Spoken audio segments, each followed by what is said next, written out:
제가 사역하던 교회에 표어가 하나 있었습니다. 이 교회는 이 표어를요, 해마다 바꾸는 표어가 아니라 영구표어라고 아예 타이틀을 붙였어요. 이 표어는 우리 교회가 이 지상에 있는 동안에는 계속된 슬로건이다 라고 영구표어를 만들었죠. 그 영구표어의 내용이 뭐냐면 성장하며 선교하는 교회라는 이 교회가 표어를 내걸었어요. 이 교회는 뭐 하는 교회입니까? 선교하는 교회예요. 그런데 어떻게 선교하냐는 거죠. 성장하면, 하나님이 우리 교회를 성장시켜 주시면 그 힘을 가지고 선교하는 일에 기울이겠습니다 라는 그런 교회의 표어를 가지고 있는 교회에서 제가 섬겼던 그런 경험이 있습니다. 이 표어를 만드신 원로 목사님과 제가 대화를 나누면서 그 목사님이 하시는 말씀이 참 마음에 많이 와닿아요. 교회가 할 일이 뭐냐는 거죠. 선교하는 일이라는 거죠. 그 교회는 선교하는 일에 온 교회가 마음을 기울입니다. 하나님이 힘주시는 대로 말이죠. 그러니까 또 하나님께서 교회도 성장하게 하시고, 이 목사님이 안 중요한 원리는 뭐냐? 성장과 선교는 같이 가는 거구나. 성장의 이유는 무엇이다? 선교하기 위해서. 이렇게 교회의 명확한 가치를 가지고 사역하시는 것을 볼 수 있었습니다. 사도행전은 어떻게 교회가 계속해서 세워져 가는가, 이 땅에 교회가 어떠한 모습으로 점점점 확장해 가는가를 우리에게 보여주고 있습니다. 이 사도행전을 통하여서 우리는 성장하는 교회의 특성을 볼 수가 있고, 그리고 교회가 어떻게 할 때에 복음의 역사가 확장되는지를 우리에게 알려주고 있다라는 거죠. 오늘 하나님의 말씀을 붙들고 성장하고 선교했던 이 초대교회의 모습을 통해 우리 교회가 하는 선교 사역, 우리의 말씀 사역의 의미가 무엇인지를 함께 좀 같이 이 주일에 살펴보기 원합니다. 초대교회는 항상 순탄하고 순적한 일만 있던 것은 아니었어요.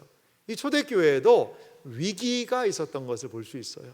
그런데 이들은 그 위기를 어떻게 은혜로 넘겼던 것을 우리는 성경을 통해 볼 수 있습니다. 사도행전 6장 1절, 오늘 본문을 좀 이해하기 위해서 1절 말씀을 살펴보면은요, 이렇게 시작을 하고 있습니다. 그때에 제자가 더 많아졌는데 헬라파 유대인들이 자기의 과부들이 매일의 구제에 빠짐으로 히브리파 사람을 원망하니.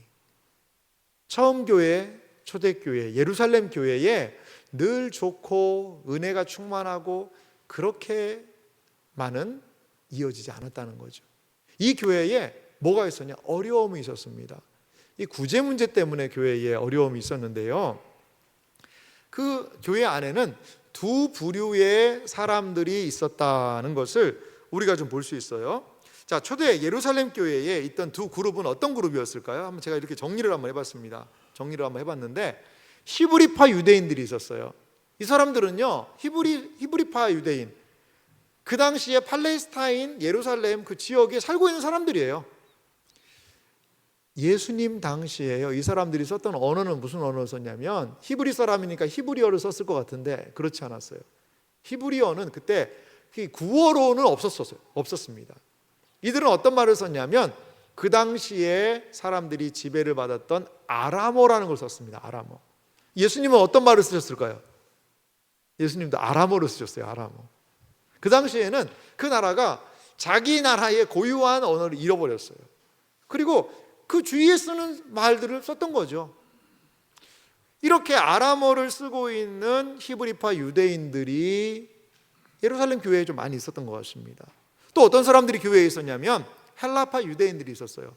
이 헬라파 유대인들은 어떤 유대인들이냐면, 유대인은 유대인이에요. 하지만 헬라어를 이들은 사용을 합니다. 그리고 대부분 팔레스타인 바깥 지역 출신의 유대인들이었어요. 여러 어려움을 통해서 유대인들이요, 팔레스타인에 살지 못하고 많이 흩어졌습니다. 이걸 흩어진 유대인, 디아스포라라고도 이야기를 합니다. 우리도요, 일제시대 때 독립운동 위해서 조선 땅에서 살기 힘들고 어려우니까 만주로 여러 가지로 많은 지역으로 우리 조상님들이 흩어졌잖아요. 약간 그런 분위기가 비슷해요. 그런데 예루살렘에 교회가 세워질 때 이 흩어진 유대인들이, 헬라파 유대인들이 같이 예루살렘 교회를 멤버로 구성을 했던 것 같아요. 그런데 이들 사이에 분쟁이 생겼습니다. 그 분쟁의 원인은 뭐냐면 헬라어를 사용하는 그 유대인들이요, 이 사람들이 그 남편을 잃어서 혼자 살고 있는 이 여성분들, 이 과부분들이 구제에서 빠지는 거예요. 원어를 보니까 이 구제에서 한 번 빠진 게 아니라 지속적으로 이들의 구제가 누락이 되는 거예요. 그리고 히브리파 그 혼자 된 여성분들만 계속해서 도와주는 거죠. 그러니까 교회 안에 뭐가 생겼습니까? 불만이 생겨서 원망이 생겼다는 거죠. 원망이 생기는 것, 이 교회의 위기입니다, 여러분. 아니 뭐 불평 불만할 수도 있지 않나? 아니요, 그게 교회의 위기예요. 초대교회 사도들은 이것을 딱 직감적으로 알았습니다. 그래서 이 문제를요 매우 은혜롭게 해결을 했어요. 초대교회는요, 지도자들은 아이고 미안합니다, 우리가 더 열심히 더 잘 섬겨야 되는데 그걸 못했네요, 그러면서 잠 안 자고 막 그냥 구제 빠진 사람 명단 쫓아다니고 그렇게 하지 않았어요. 신실한 사람 7명을 세워서 그분들에게 이 구제 사역이 잘 진행될 수 있도록 사람을 세웁니다. 여기 보면 헬라파 유대인들을 많이 세워요. 이름을 보면 헬라파 유대인들이에요, 보니까. 그래서 헬라파 유대인과 히브리파 유대인이 정말 서로 하나가 되어서 주님의 몸되는 교회를 세울 수 있도록 하는 것이 오늘 성경의 이야기에 앞에 나와 있는 핵심의 내용입니다. 초대교회는요, 위기 속에서 오히려 하나의 전환점을 마련하게 되었습니다. 그래서 사도들은 더욱더 본질에 집중을 하고, 그리고 또한 이들은 열심히 섬기고 돕는 일들을 하게 되어서 초대교회, 이 예루살렘 교회가 더욱더 든든히 세워질 수 있도록 했다는 거죠. 오늘 사도행전 6장 7절 본문 말씀은 이렇게 바른 방향으로 사역을 결정한 이후에 이 교회에게 주신 하나님의 은혜를 이렇게 말합니다. 사도행전 6장 7절은 같이 읽어볼까요? 함께 읽겠습니다. 하나님의 말씀이 점점 왕성하여 예루살렘에 있는 제자의 수가 더 심히 많아지고 허다한 제사장의 무리도 이 도에 복종하니라. 아멘. 본질을 붙잡고 바른 방향으로 교회가 나아가게 되니까 하나님께서 그 교회에 부어주시는 은혜가 있었다라는 겁니다. 특별히 이 예루살렘 교회, 초대교회에게 하나님이 충만한 은혜를 주셨는데요, 3가지의 동사가 중요합니다. 첫 번째는요, 점점 왕성하여졌다라는 그런 동사가 쓰였어요.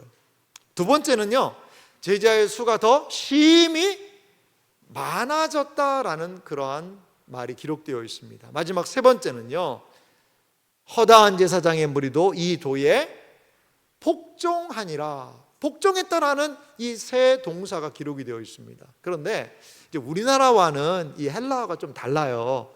이 기록된 3가지의 동사가요, 어떻게 기록이 됐냐면 지속적으로 이게 이루어졌다라는 뜻을 담고 있는 시제가 있어요. 이게 미완료라는 게 있는데요, 너무 어렵게 생각할 필요는 없고요. 그러니까 뭐냐면 점점 왕성하여지고 한번 휙 하고 끝난 게 아니라 지속적으로 왕성하여졌더라. 제자의 수가 더 심히 많아지고 지속적으로 더 많아졌더라. 그리고 허다한 무리가 이 도에 지속적으로 복종하더라. 이렇게 예루살렘 교회 안에 지속적인 하나님의 역사가 일어났다라는 거죠. 우리는 왕성한 교회, 생명력 있는 교회, 하나님의 말씀에 역사하는 교회를 꿈꾸고 있습니다. 그러한 교회에게 주시는 이 3가지 은혜를 우리가 좀 함께 살펴봤으면 좋겠어요. 그리고 우리 교회가 이러한 하나님의 놀라운 3가지의 동사의 은혜가 우리에게도 나타나기를 주님의 이름으로 간절히 소망합니다. 그래서 주님이 세우시는, 주님이 역사하시는 왕성한 교회의 세 가지 모습을 함께 오늘 살펴보기 원합니다. 먼저 왕성한 교회의 모습은 말씀이 자라나는 것으로 이 왕성한 교회의 모습을 확인할 수가 있습니다. 여기에 점점 왕성하다라는 건 표현을 했는데요, 이것은 원래 어디에 쓰는 단어냐면 식물이 자랄 때 쓰는 단어예요. 식물이 씨가 떨어지고 싹이 나고 잎이 나서 자라잖아요. 이게 왕성하다라는 단어를 거기에 쓰는 단어고요. 또 하나, 어린 아이가요 태어나잖아요. 여러분, 한 두 해 정도 지난 다음에 아이들을 보세요. 쑥 커 있어요. 아이들이 얼마나 키가 잘 자라는지 몰라요. 나는 아무것도 변한 게 없는 것 같은데 아이들 자라는 거 보면서 야, 이게 시간이, 세월이 이렇게 지나가고 있구나, 이런 것들을 경험하거든요. 여러분, 그 단어가 쓰여졌어요. 하나님의 말씀이 무엇처럼? 식물처럼 쑥쑥쑥쑥 자라난다는 거예요. 얘기 안 할 수가 없네요. 우리 세안농장 얘기. 세안농장에 여러분 고추를 심어놨는데요, 제가 단기 선교하고 와봤더니 고추가 엄청 많이 달려있더라고요. 여러분, 풋고추 원하시는 분들이 계십니까? 농장으로 가보시기 바랍니다. 농장으로 가서 좀 따가셔도 괜찮습니다. 앞에는 땡초입니다. 그리고 옆에는 이제 풋고추가 있고 잘 골라 드셔야 돼요. 여러분, 그거 모종 하나 심어놨는데 이게 자라가지고요, 고추가 주렁주렁 열매가 맺히는 거죠. 그거예요. 하나님의 말씀이 이 초대교회에 어떻게 됐다는 거죠? 자라났다는 거예요. 말씀이 자라났다는 겁니다. 여러분, 그렇다면 이 말씀이 자라난다라는 것이 무슨 뜻일까요? 여러분, 식물이야 자라는 게 보입니다. 아이들이야 자라는 게 보입니다. 근데 말씀이 어떻게 자라느냐 이거예요. 말씀이 어떻게 자라날까요? 하나님의 말씀이 자라난다는 것은 무엇이냐면 하나님의 말씀의 영향력이 한 사람에게 미치게 되는 거죠. 하나님의 약속을 붙듭니다. 하나님의 말씀을 믿습니다. 그리고 그 말씀을 따라 뭐 하는 거죠? 순종하는 거예요. 하나님의 말씀이 보여준 길을 따라 가는 거예요. 사는 거예요. 이것이 바로 하나님의 말씀이 왕성해진다라는 의미라는 것이죠. 하나님의 말씀의 특징에 대해서 히브리서 4장 12절은 이렇게 말하고 있습니다. 우리 같이 읽어볼까요? 함께 읽겠습니다. 하나님의 말씀은 살아있고 활력이 있어 좌우의 날선 어떤 검보다도 예리하여 혼과 영과 및 관절과 골수를 찔러 쪼개기까지 하며 또 마음의 생각과 뜻을 판단하나니. 아멘. 하나님의 말씀의 특징이 무엇입니까? 하나님의 말씀은 살아있다는 것입니다. 할렐루야. 하나님의 말씀은요, 활력, 운동력이 있어요. 하나님의 생명의 말씀이 들어가면 허물과 죄로 죽었던 사람이 막 살아나는 거죠. 이게 말씀이 왕성해지는 것입니다. 의미 없이 살았던 사람들, 소망 없이 살았던 인생, 그 인생들이 하나님의 살아있는 말씀이 들어갑니다. 그리고 그 말씀이요, 그 사람을 살려내는 거죠. 이게 말씀의 왕성함 아니겠습니까? 왕성한 교회는 하나님의 말씀이 자라나는 교회임을 믿으시기 바랍니다. 하나님의 말씀 안에서 자라난다라는 것이죠. 교회가 선교를 합니다. 교회가 여러 사역들을 합니다. 이것을 통해서요, 하나님의 말씀이요 풍성하게 저는 드러나야 한다라고 믿습니다. 여러분, 선교 왜 할까요? 선교를 하는 이유가 무엇일까요? 그 땅에 가서 그 땅의 사람들에게 이 하나님의 말씀을 뭐 하는 거죠? 알려주는 거예요. 이 하나님의 말씀이 무엇인지를, 하나님의 약속을 알려주는 거예요. 그래서 그냥 내 마음대로 내 뜻대로 자기 인생 주관대로 살았던 사람들에게 아하, 이게 하나님의 뜻이구나 라는 것을 알고 그대로 살게 하는 거죠. 말씀의 사역입니다. 말씀의 사역이에요. 예수님은 예수님은 씨 뿌리는 비유를 통하여서 이 하나님의 말씀의 역사가 어떻게 일어나는지를 이렇게 말씀하고 계십니다. 마태복음 13장 23절인데요. 좋은 땅에 뿌려졌다는 것은 말씀을 듣고 깨닫는 자니 결실하여 어떤 것은 100배, 어떤 것은 60배, 어떤 것은 30배가 되느니라 하시더라. 아멘. 예수님이 강조하신 것이 있어요. 그것은 무엇이냐? 말씀을 듣고 깨달아야 한다라는 겁니다. 여러분, 설교 말씀을 듣고 깨달음이 있으세요? 말씀을 듣고 깨닫고 계십니까? 그게 은혜예요. 그게 은혜예요. 깨달으면 그 말씀을 꽉 붙잡을 수 있어요. 무엇으로? 생각으로 말이죠. 아, 하나님의 말씀이 이거구나. 그럼 그 말씀을 딱 붙잡는 거예요. 그러면 이 말씀이 내 안에 심겨지는 거예요. 그것을 통해서. 묵상을 왜 할까요? 말씀을 마음 안에 붙들어 매는 것이 말씀의 묵상이에요. 하나님의 말씀을 듣습니다. 그것을요, 마음 안에서 깨달아져야 된다는 거죠. 씨 뿌리는 비유, 여러 밭이 있잖아요. 길가에 때로 씨가 떨어져요. 그리고 또한 돌짝밭에도 떨어집니다. 돌짝밭은 뭐죠?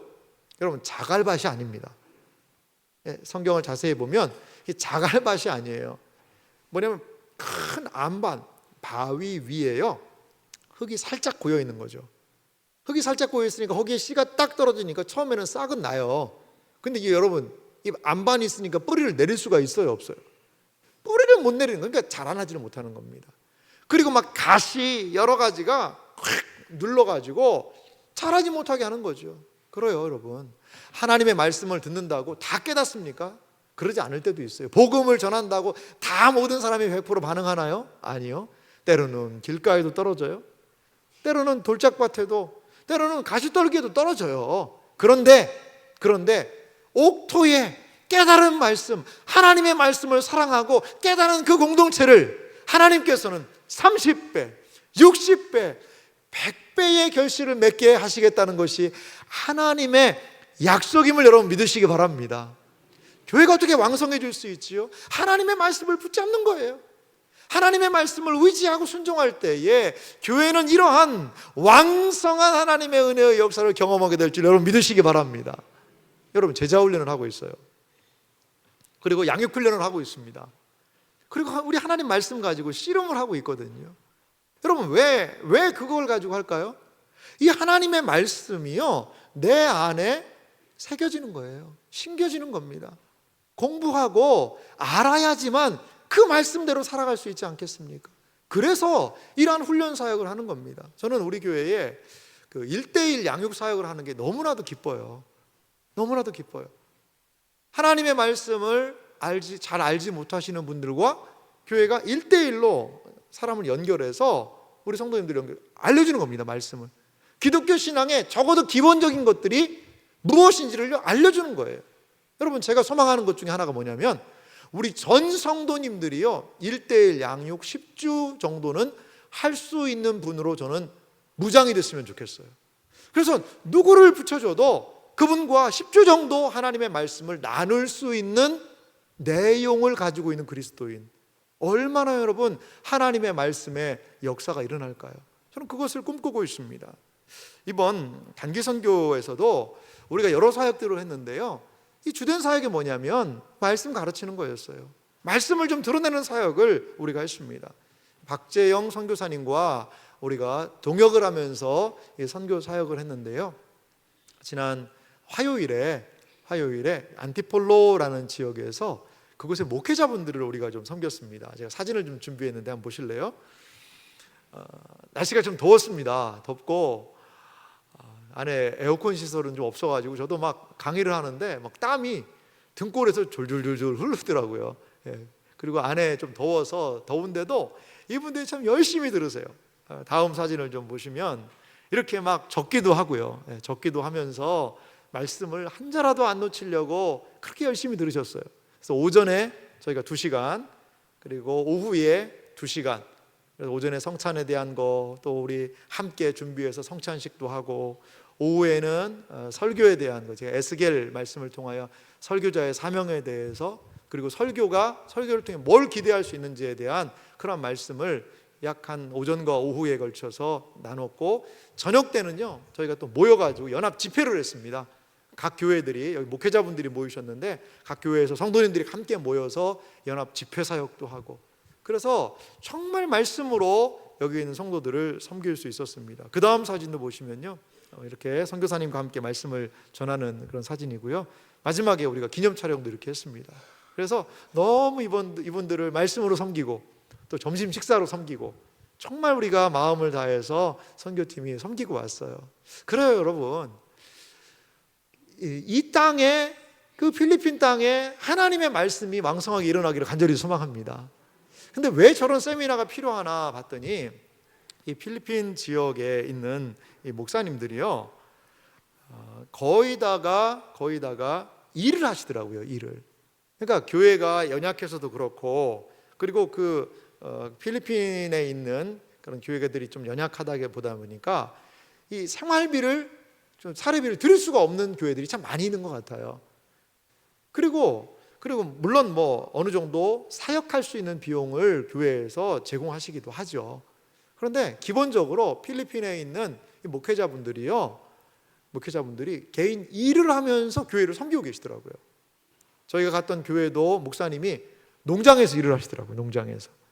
그리고 페인트 칠하는 전문 직종을 가지고 계셔서 그쪽에 일을 하시기도 하고, 또 유치원을 운영하면서 교회를 이렇게 이루어 나가기도 하시는 것을 볼 수가 있었습니다. 그리고 필리핀 교회에 좀 특징이 있는데, 세미나 보면 여성분들이 많잖아요. 저기는 왜 이렇게 여자 목사님들이 많나? 여자 목사님들이 아니고, 한 교회를 남자 목사님이 보통은 섬기잖아요. 파스토라고 그분들이 부르더라고요. 이제 스페인의 영향을 좀 많이 받은 그런 단어이기도 한 것 같아요. 파스토라고 부르는데, 우리는 또 사모님이라고 부르는데, 사모님을 뭐라고 부르냐면, 이 사모님이 그냥 파스토가 아니라 파스토라라고 부르더라고요. 쉽게 말하면 여자 목사예요. 여자 목사. 그러니까 부부가 같이 교회를 섬기는 거예요. 거의 많은 교회들이 그러더라고요. 그래서 부부가 같이, 그러니까 남편만 목사라고 부르는 게 아니라 파스토라고 부르는 게 아니라 사모님들도 그냥 파스토라라고 불러서 목사 부부는 같이 목사라고 생각을 하더라고요. 보니까. 그러면서 그 교회들을 섬겨나가는 것을 볼 수가 있었어요. 그러니까 낮에는 일해야죠. 주말에는 교회 섬겨야 되죠. 그러니 얼마나 여러 가지 사역이 힘들겠어요. 그리고 필리핀 정서가 뭘 좋아하냐면, 이렇게 진지한 말씀에 대한 연구보다는 노래하는 걸 좋아해요. 노래하는 걸. 그래서 정말 가난한 그런 집안에 저희가 어려운 데 가봤는데, 그쪽에도요 오디오 시스템은 집에 다 해놨어요. 막 노래 틀으면서 그냥 재밌게 지내는 거예요.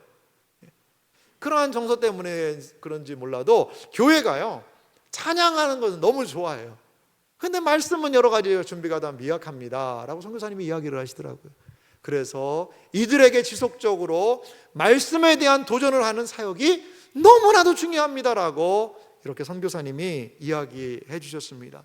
그렇습니다. 선교사님이 보니까요 연약한 교회들의 예배당을 짓고 교회를 세울 수 있도록 해요. 예배당만 지어놓는 게 아니에요. 이 사역자들에게 하나님의 말씀을 알려줘서 말씀에 따라 사역할 수 있도록 하더라는 거죠.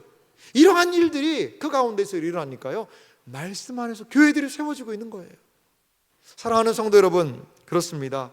하나님의 말씀이 교회를 왕성하게 한다는 사실을 여러분 기억하시기 바랍니다. 왕성한 공동체가 되기를 원하십니까? 하나님 말씀을 붙잡아야 돼요. 하나님의 말씀이 자라나야 돼요. 그러할 때의 말씀의 자라남과 더불어서 교회는 왕성한 하나님의 은혜를 경험하는 공동체가 될 줄 믿습니다. 우리가 더욱더 하나님의 말씀에 관심을 갖고, 더욱더 하나님의 말씀에 순종하고, 더욱더 하나님의 말씀을 붙들고 의지하며 나갈 수 있는 왕성하는 교회가 되시기를 주님의 이름으로 축원합니다. 이 왕성한 교회의 두 번째 모습을 보니까요, 그 왕성한 교회는 제자의 수가 증가했다라고 성경이 기록을 하고 있습니다. 참 우리 한국 교회는 이 숫자에 관심이 많습니다. 숫자에 관심이 많아요. 과연 우리 교회는 몇 명이 모이느냐, 몇 명이 예배드리냐, 이것에 정말 많은 관심을 갖고 있습니다. 이러한 관심은요, 우리만 있는 게 아니에요. 사도행전에도 보니까 이러한 숫자에 대한 것을 지속적으로 이야기를 하고 있어요. 사도행전 9장 31절에도 보니까요, 이렇게 기록되어 있습니다. 그리하여 온 유대와 갈릴리와 사마리아 교회가 평안하여 든든히 서가고 주를 경외함과 성령의 위로로 진행하여 수가 더 많아지니라. 아멘. 진행하여서 주를 경외하고요, 성령님의 역사로 수가 계속 늘어났다라는 거죠. 한 군데 더 찾아보면요, 사도행전 16장 5절도 이렇게 이야기를 합니다. 같이 하나님의 말씀을 읽어보겠습니다. 함께 읽습니다. 이에 여러 교회가 믿음이 더 굳건해지고 수가 날마다 늘어가니라. 아멘. 이에 여러 교회가 뭐가요? 믿음이 굳건해지고 어떻게 해요? 수가요 날마다 늘어갔다는 거죠. 이거 약간의 좀 과장법도 있습니다. 수가 날마다 늘어갔다는 것은. 그렇게 이 수적인 것을 분명히 사도행전은 강조를 하고 있어요. 자, 보십시오. 초대교회 120명의 사람들이 모여서 기도했어요. 베드로가 한번 설교하니까요 3,000명이나 되는 사람들이 회개하고 돌이켰대요. 또 그 다음 내용을 보면요 5,000명이나 되는 많은 사람들이 신앙으로 믿음으로 돌아왔다라고 이야기를 해요. 이렇게 강조를 하고 있습니다. 여러분, 말씀이 자라고 신자의 삶이 변화되자 더 많은 사람들이 복음의 영향력 안으로 들어오게 되었다는 거죠. 이 수가 늘어났다는 것은요, 저는 분명히 물리적으로도 수가 늘어났을 거예요. 이렇게 늘어난 걸 이야기하고 있거든요. 그런데 이것을 통하여 더 궁극적으로 보여주고 싶은 건 뭐냐? 말씀의 영향력이 넓어지는 거죠. 하나님의 말씀이 그러한가 하여 그 말씀을 붙들고 사는 거예요. 하나님의 말씀을 붙들고 의지하며 직장 생활합니다. 하나님의 말씀을 붙들고 사업을 합니다. 하나님의 말씀을 붙들고 가정 생활을 하는 거예요. 자녀의 문제, 부부의 문제, 여러 상황을 하나님의 말씀을 붙들고 기도하면서 해결해 가는 거죠. 장래의 문제, 나는 앞으로 무엇을 해야 되고 어떻게 살아야 될까의 문제를 하나님의 말씀을 붙들고 기도하는 사람들의 숫자가 더 많이 늘어나게 되었다라는 겁니다. 사랑하는 성도 여러분, 수가 늘어났다는 것은 무엇입니까? 하나님의 말씀의 영향력이 더욱더 늘어났다는 거죠. 한국교회만큼 숫자를 강조하는 교회도 없을 거예요. 몇 명이 모이느냐가 늘 우리는 중요합니다. 많이 모여야 된다고 생각합니다. 여러분, 근데 제가 여러분들에게 물어보겠습니다. 왜 교회가 성장해야 합니까? 왜 사람들이 더 많아져야 합니까? 그 많은 사람들을 모아서 교회는 과연 무엇을 해야 할까요? 사랑하는 성도 여러분, 교회는요 단순히 사람 많이 모으는 곳은 아닌 것 같아요. 단순히 사람을 많이 모으는 것, 그것이 교회는 아닙니다. 교회가 건강하고 온전하게 하나님의 말씀을 가르치고 말씀을 사랑하고 말씀에 따라 실천하면 그 결과 자연스럽게 수가 늘어나게 된다는 거죠. 저는 그럴 수 있다고 봐요. 물론 이 원리가 모든 곳에 천편일률적으로 적용될 수는 없다고 봅니다. 저도 시골 목사의 아들입니다. 부모님이 시골에 교회를 개척하셔서 저도 뭐 이제 시골에서 부모님 목회하는 상황을 봤는데요. 저희가 한때 청소년 부서 다음 세대가요 한 120명이 모였어요.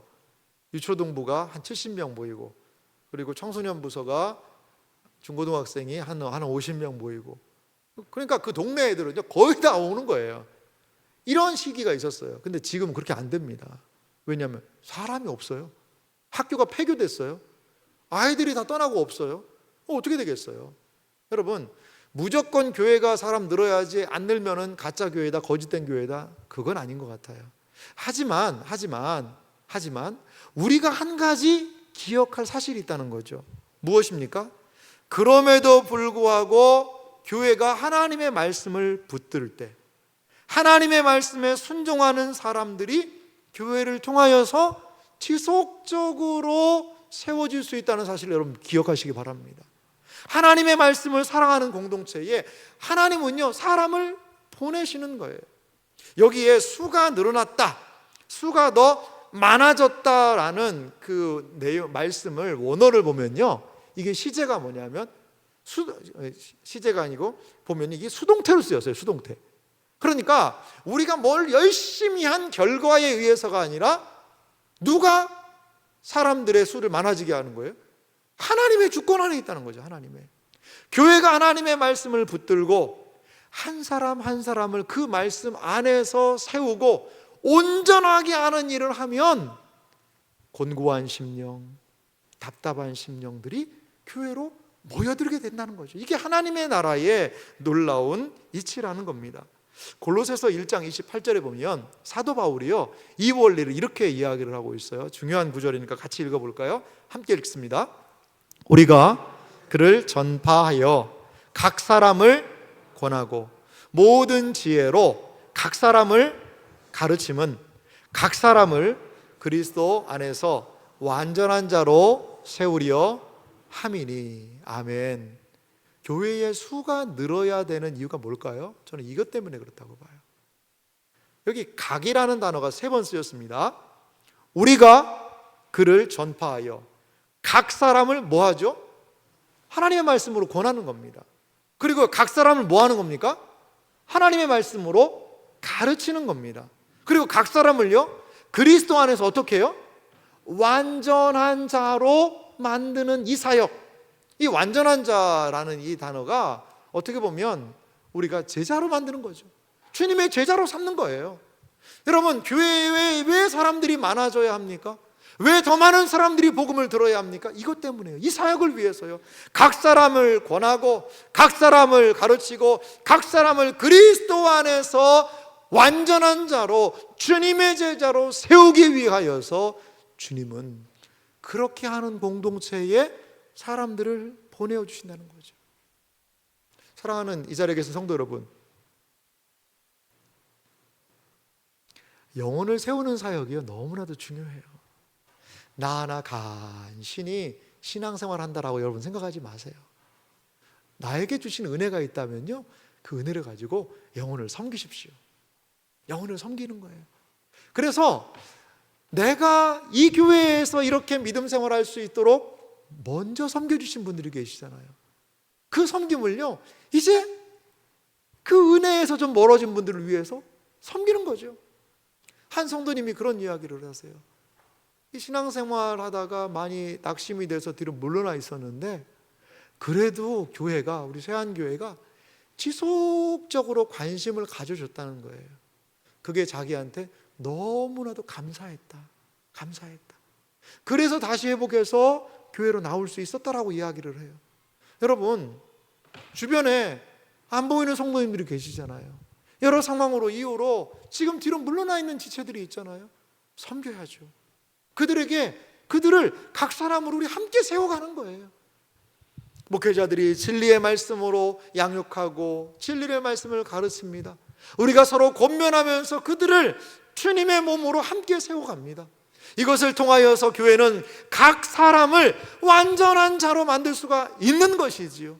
여러분, 한 사람이 회복하면 한 가정이 회복됩니다. 한 사람이 회복하면 한 직장이 회복이 됩니다. 한 사람이 회복이 되면 사업이 회복이 됩니다.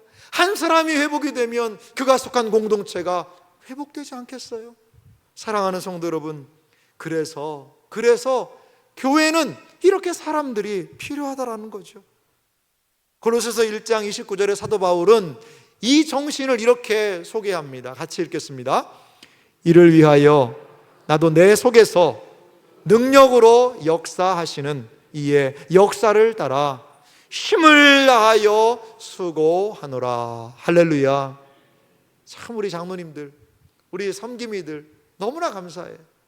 주일날도 섬기는 분들이 오셨나 돌아도 보고, 또 식사할 때도 가서 돌아보면서 인사도 하고, 낯선 사람이 혼자 식사하면 가서 같이 서스럼 없이 가서 식사하면서 말도 건네주고, 이러한 과정을 통하여 각 사람을 세워야 한다는 거죠. 각 사람을 세우는 일이에요. 사랑하는 성도 여러분, 교회에 숫자 늘어가는 것 하나님이 하시는 일이에요. 우리가 할 일은 뭐죠? 각 사람을 귀하게 여기는 거예요. 오늘도 1부에도 한 분이 등록을 하셨고, 오늘 2부에도 이렇게 또 한 분이 등록을 하셨고, 요즘에 좀 등록하시는 분들이 계시는데요. 여러분 환영해 주세요. 그리고 함께 세워지기를 꿈꾸시는 여러분들이 되시기를, 우리가 되기를 주님의 이름으로 간절히 소망합니다.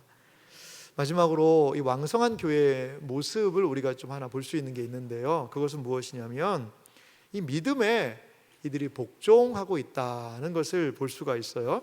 사도행전 6장 7절을 제가 다시 한번 읽어보면요, 하나님의 말씀이 점점 왕성하여 예루살렘에 있는 제자의 수가 더 심히 많아지고 허다한 제사장의 무리도 이 도에 복종하니라. 아멘. 허다한 제사장의 무리가요, 이 도에, 이 복음에 복종을 했다라는 거예요. 오늘 성경이 그렇게 기록을 하고 있습니다. 그 당시 예루살렘 안에, 예루살렘을 섬기는 제사장이요, 약 한 8,000명이 됐다고 그래요. 상당히 수가 많죠. 근데 이들이 1년에 한 2주 정도를 섬깁니다. 그리고 나머지는 자기의 생업을 제사장들이 감당했다라고 학자들은 이야기를 합니다. 그런데 이들이요, 어떻게 보면 유대교의 가장 핵심적인 이 멤버인 이 제사장들이요, 복음을 듣는 거죠. 여기에 이 도에 복종하다라는 단어가 있는데, 이 복종하다라는 단어의 그 뜻을 살펴보니까 어떤 것이냐면 아래에서 듣다라는 뜻이에요. 복종하다는 뜻이 아래에서 듣는 거예요. 그러니까 유대교의 핵심 멤버인 제사장들이 오히려 기독교 신앙으로 들어와서 주님의 말씀을 아래에서 잘 듣는 거죠. 저 사람들은 변할 수 없을 거야, 저 사람들은 안 변해. 아니요, 그렇지 않아요. 하나님이 그들도 복음을 듣게 하시고 그 말씀 안에 복종하게 하는 거죠. 이게 왕성하는 교회의 모습입니다. 왕성하는 교회, 어떤 교회입니까? 주님의 말씀이라면 복종하는 교회, 주님의 말씀이라면 모든 나의 경험과 생각을 내려놓을 수 있는 교회, 주님이 가장 높임을 받는 교회가 바로 왕성하는 교회의 가장 중요한 특징이라는 겁니다. 각자의 생각이 있죠, 각자의 경험이 있죠, 각자의 모습이 있어요. 하지만 주님의 말씀에 라는 뜻에 순종하고 자신의 생각을 내려놓을 수 있는 교회, 공동체, 이것이 바로 하나님의 말씀이 하시는 역사이자 왕성하는 교회의 모습이라는 것입니다. 사랑하는 성도 여러분, 하나님의 말씀이 자라날 때에 거기에서 왕성함이 일어난다는 것을 믿으시기 바랍니다. 하나님의 말씀, 이 왕성한 말씀이 더 많은 사람들에게 영향력을 미칠 때 그 교회가 왕성한 교회 아니겠어요? 왕성한 교회는 무엇입니까? 하나님이 말씀하신다면, 주님의 뜻이라면 그 말씀에 납작 엎드려서 순종할 수 있는 교회, 이것이 주님이 이끄시는 왕성하는 교회의 모습이라는 것입니다. 사랑하는 성도 여러분, 초대교회에 참 많은 어려움들이 있었어요. 하지만 이들은 말씀으로 그 모든 어려움들을 이겨냈습니다. 사탄의 계략, 사탄의 유혹, 사탄의 여러 가지 교회를 넘어뜨리려는 계책들이 있었어요. 하지만 교회는 거기에 하나님의 말씀으로 응전했던 것을 볼 수가 있습니다. 우리가 읽은 본문 앞에 있는 4장과 5장과 6장에 보면 이 교회에 왔던 어려움들이에요. 첫 번째 어려움 뭐였죠? 사탄은 유대인의 관원을 통해 힘으로 교회를 억눌렀습니다. 두 번째 어려움은 뭐냐면 아나니아와 삽비라를 통해 교회 안에 뭐를 했냐? 위선으로 교회를 부패시키려고 했습니다. 세 번째는요, 사탄은 오늘 6장에 있는 내용을 통해 히브리파와 헬라파의 다툼을 통해서 지도자들이 기도와 말씀 사역에서 벗어나고 오류와 악에 노출되도록 그렇게 애썼던 것이죠. 하지만 초대교회는 본질을 붙잡았어요. 사도행전 6장 3절은 이렇게 이야기합니다. 형제들아, 너희 가운데서 성령과 지혜가 충만하여 칭찬받는 사람 7을 택하라. 우리가 이 일을 그들에게 맡기고, 4절 말씀은 같이 읽을까요? 함께 읽습니다. 우리는 오로지 기도하는 일과 말씀 사역에 힘쓰리라 하니. 아멘. 초대교회는 교회에 오는 도전들을, 교회에 오는 시련들을, 유혹들을, 박해들을 교회의 본질을 부여잡음으로 이겨낼 수 있었다라는 겁니다. 이것이 교회의 본질이고, 여기에 바르게 반응하는 것이 교회가 할 일이라는 것입니다. 사랑하는 성도 여러분, 하나님의 나라는 여전히 이 땅에서 왕성하게 일어나고 있다는 사실을 여러분 믿으시기 바랍니다. 우리가 무엇을 기대하고 무엇을 소망해야 할까요? 어떻게 우리 교회가 왕성하는 교회가 되어야 할까요? 그것은 바로 하나님의 말씀 안에서 자라나는 교회가 되기를 소망합니다. 각각 한 영혼 한 영혼을 하나님의 말씀으로 온전한 자로 세울 때 하나님께서 우리 안에 수를 더욱더 능가하게 하나님이 영혼들을 보내주실 줄 여러분 기대하시기를 바랍니다. 그리고 또한 믿음 안에서 하나님의 말씀에 철저하게 순종하며 나아갈 때 하나님께서 우리에게 왕성한 말씀의 공동체를 허락해 주실 줄 믿습니다. 사랑하는 이 자리에 계신 여러분, 우리의 삶이 그러기 위해서는